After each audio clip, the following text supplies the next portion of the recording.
నమస్కారం. మనం నడిపే కారుకి కిందున్న రోడ్డుకి మధ్య సంబంధమేంటి అని ఎప్పుడైనా ఆలోచించారా? నిజానికి అదో అద్భుతమైన ఇంజనీరింగ్. ఈరోజు మన ప్రయాణం ఎక్కడ్నుండి మొదలవుతుందంటే టైర్ ట్రెడ్ దగ్గర మొదలుపెట్టి ఆక్సిల్ వరకు వెడదాం. ఈ మొత్తం సిస్టమ్ ఎలా పనిచేస్తుందో ఒక్కో భాగాన్ని విడదీసి వివరంగా తెలుసుకుందాం. వింటుంటే ఆశ్చర్యంగా ఉంది కదా, కాని ఇది నిజం.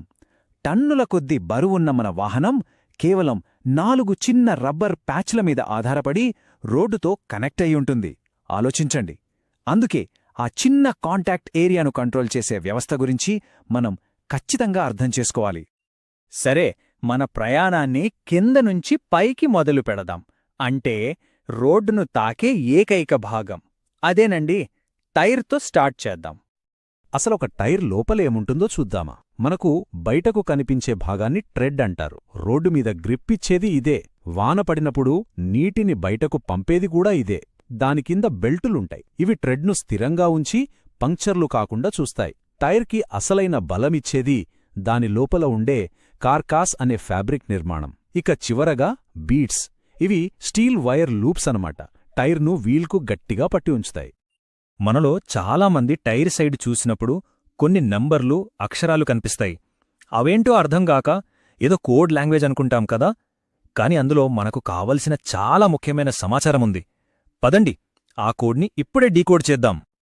ఉదాహరణకి 205/55 R16 91W అని ఉందనుకుందాం. ఇందులో 205 అంటే టైర్ వెడల్పు మిల్లీమీటర్లలో, 55 అనేది ఆస్పెక్ట్ రేషియో అంటే టైర్ ఎత్తు దాని వెడల్పులో 55% అన్నమాట. ఆర్ అంటే ఇది రేడియల్ టైర్ అని, 16 అంటే ఇది 16 అంగుళాల రిమ్కి సరిపోతుందని. ఇక చివరిగా 91W, ఇది ఆ టైర్ ఎంత బరువు మోయగలదు, ఎంత వేగంతో వెళ్లగలదు అని చెప్పే కోడ్. చూసారా ఎంత సింపులో? టైర్ గురించి తెలుసుకున్నాం కదా, ఇప్పుడు దాని లోపలికి వెళ్దాం. అదే వీల్. చాలామంది వీల్స్ కేవలం కారుకి లుక్ ఇవ్వడానికే అనుకుంటారు, కానీ అది నిజం కాదు. ఇది టైర్కి సపోర్ట్ ఇస్తూ కారులోని మిగతా భాగాలకు కనెక్ట్ చేసే ఒక పునాది లాంటిది. సాధారణంగా మనకు 2 రకాల వీల్స్ కనిపిస్తాయి: స్టీల్, అల్లాయ్. స్టీల్ వీల్స్ చాలా గట్టిగా, చవకగా ఉంటాయి, కాని బరువెక్కువ. మరోవైపు అల్లాయ్ వీల్స్ చాలా తేలికగా ఉంటాయి. ఈ బరువు తక్కువండటం వల్ల హ్యాండ్లింగ్ మెరుగుపడుతుంది.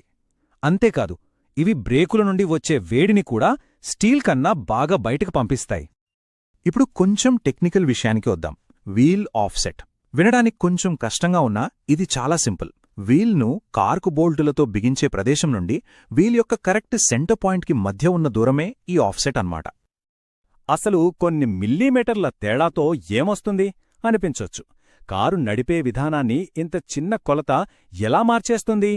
కాని దాని వెనుక పెద్ద కారణమే ఉంది. అదేంటో చూద్దాం. కొన్ని మిల్లీమీటర్లే చాలా చాలా ముఖ్యం. ఎందుకంటే తప్పుడు ఆఫ్సెట్ ఉంటే కార్ స్టీరింగ్ సరిగ్గా పనిచెయ్యదు, హ్యాండ్లింగ్ దెబ్బతింటుంది. అంతకన్నా ప్రమాదకరమైన విషయమేంటంటే టైర్ లోపలున్న సస్పెన్షన్ భాగాలకి లేదా కార్ బాడీకి తగిలే ప్రమాదముంది. ఇది చాలా సీరియస్ సేఫ్టీ ఇష్యూ. ఓకే, ఇప్పుడు మనం ఈ మొత్తం సిస్టంలో ఒక సైలెంట్ హీరో గురించి మాట్లాడుకుందాం. అదే వీల్ బేరింగ్. ఇది చిన్నదే కావచ్చు, కాని దీని పని మాత్రం చాలా పెద్దదే. ఈ చిన్న బేరింగులు ఎంత పెద్ద శక్తుల్ని తట్టుకుంటాయో తెలుసా? కారు బరువు వల్ల కిందకి పనిచేసే ఫోర్సును భరించాలి. అలాగే మనం మలుపులు తిరిగినప్పుడు పక్కనుండొచ్చే ఫోర్సును కూడా తట్టుకోవాలి. ఇన్ని చేస్తూనే చక్రం ఎలాంటి ఘర్షణ లేకుండా స్మూత్గా తిరిగేలా చూస్తోంది.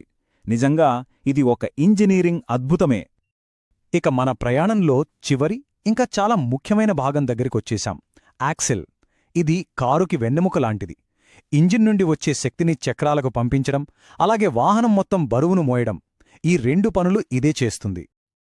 యాక్సిల్స్లో వాటి పనిని బట్టి 2 రకాలుంటాయి. ఒకటి లైవ్ యాక్సిల్.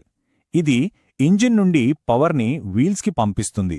ఉదాహరణకి రియర్ వీల్ డ్రైవ్ కార్లో వెనక ఉండేది లైవ్ యాక్సిల్. రెండోది డెడ్ యాక్సిల్. ఇది పవర్ని పంపించదు, కేవలం బరువును మోస్తుందంతే. డిజైన్లో కూడా తేడాలుంటాయి. మనం రోజూ వాడే కార్లలో ఉండేవి సెమీ ఫ్లోటింగ్ యాక్సిల్. ఇది పవర్ని, బరువుని రెండింటినీ మోస్తుంది. అదే పెద్ద పెద్ద ట్రక్కుల్లో, బస్సుల్లో అయితే ఫుల్ ఫ్లోటింగ్ యాక్సిల్ వాడతారు. ఇందులో షాఫ్ట్ పని కేవలం పవర్ని పంపించడమే, బరువును యాక్సిల్ హౌజింగ్ చూసుకుంటుంది. సరే, ఇప్పటిదాకా మనం టైర్, వీల్, బేరింగ్, ఆక్సిల్ ఇలా అన్ని భాగాల గురించి విడివిడిగా తెలుసుకున్నాం కదా. ఇప్పుడు వీటి అన్నిటినీ కలిపి ఒక పూర్తి సిస్టంగా ఎలా పనిచేస్తాయో చూద్దాం. ఇదంతా ఒక చైన్ రియాక్షన్ లాంటిది అనమాట. టైర్ రోడ్ను గట్టిగా పట్టుకుంటుంది, వీల్ ఆ టైర్కి సపోర్టుగా నిలుస్తుంది, బేరింగ్ ఆ వీల్ ఫ్రీగా తిరిగేలా చేస్తుంది, ఇక యాక్సెల్ వీటన్నింటినీ కలిపి ఉంచి పవర్ని అందిస్తూ మొత్తం బరువును మోస్తుంది. చూడండి, ప్రతి భాగం దాని తర్వాతి భాగం మీద ఎలా ఆధారపడి ఉందో.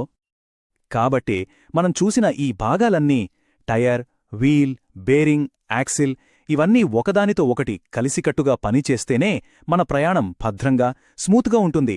మన కార్ పర్ఫార్మెన్స్ కూడా వీటిపైనే ఆధారపడి ఉంటుంది. ఈ వ్యవస్థలోని ప్రతి భాగం ఒకదానిపై మరొకటి ఎంతగా ఆధారపడి ఉన్నాయో మనం చూశాం.